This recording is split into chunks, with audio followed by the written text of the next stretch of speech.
Gusto mo ba ng buhay na walang hanggan? Ako po si Father Piel Pareha at ito po ang ating segment, ang Daily Devotion, na kung saan tayo po ay magdarasal, magbabasa at magninilay kasama ng salita ng Diyos sa buong taon. Manalangin tayo. Sa ngalan ng Ama, ng Anak at ng Espiritu Santo.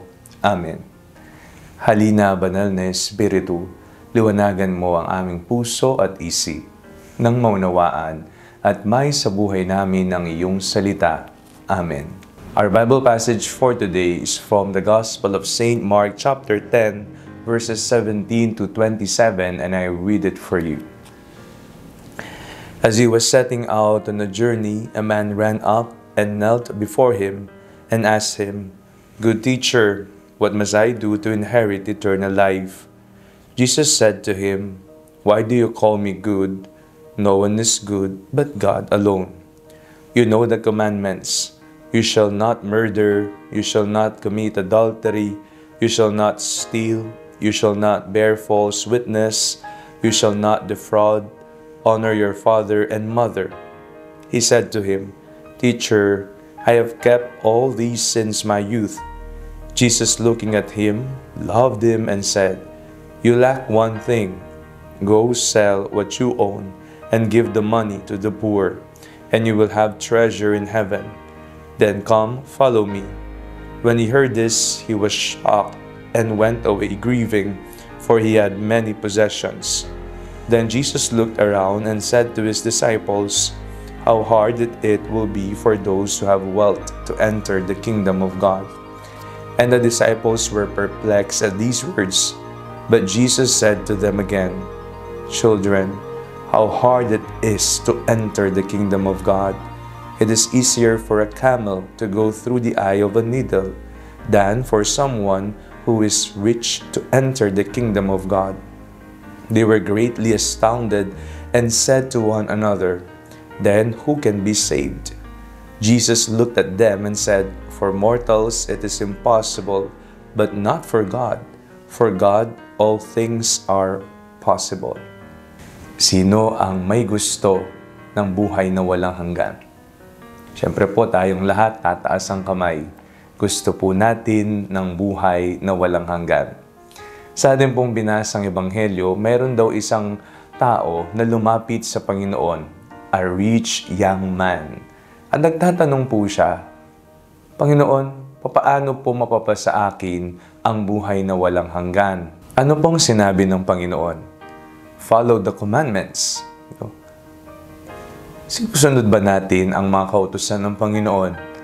Ito ang gawin mo dapat. Ang tugon po ng batang lalaki ay, "Panginoon, bata pa po ako'y ginagawa ko na yan." At marahil ganun din ang ating tugon sa Panginoon. "Lord, yan po ang kinagisnan ko, tinuro na sa akin yan, at ginagawa ko po yan." Katulad ng batang lalaki sa Ebanghelyo.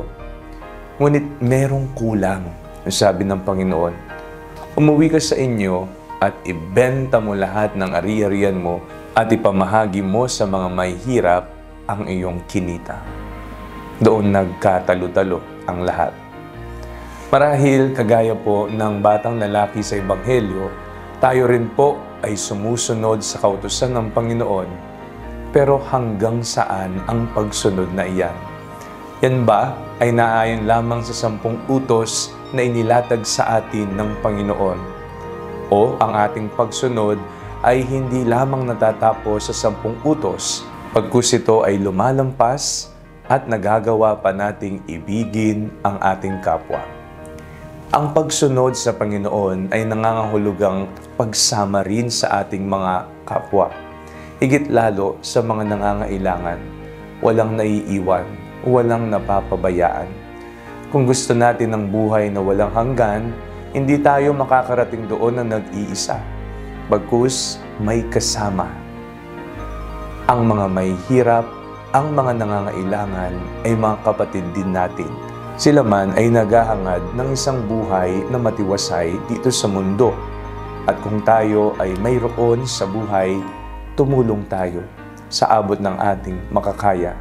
Nang sa ganon, dito pa lamang sa mundo ay maranasan na natin ang buhay na walang hanggan sa pamagitan ng pagtulong sa mga nangangailangan.